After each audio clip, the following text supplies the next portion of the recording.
আসসালামু আলাইকুম ওয়া রাহমাতুল্লাহ।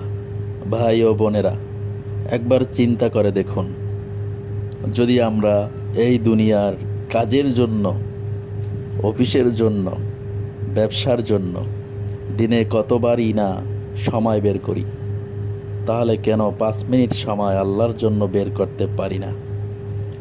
নামাজ না পড়লে সবচেয়ে বড় ক্ষতি কি জানেন? আমরা আল্লাহর রহমত থেকে বঞ্চিত হয়ে যাই।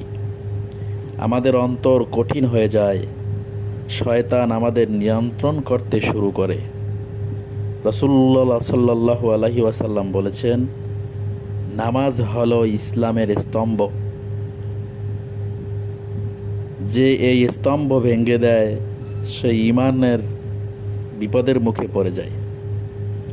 নামাজ আমাদের গুনাহ থেকে রক্ষা করে, মনকে প্রশান্ত করে, আর আল্লাহর সান্নিধ্য এনে দেয়। যদি নামাজ ছেড়ে দেই, আমার দুনিয়া ও আখেরাত দুই জায়গায় ক্ষতিগ্রস্ত হব। ভাই ও বোনেরা, 5 ওয়াক্ত নামাজ ঠিকমতো পড়ি, আমাদের সন্তানদেরও নামাজের শিক্ষা দেই। আল্লাহর কাছে এইটুকু দোয়া করি, হে আল্লাহ, আমাদেরকে নামাজের প্রতি অটল রাখুন। আমিন।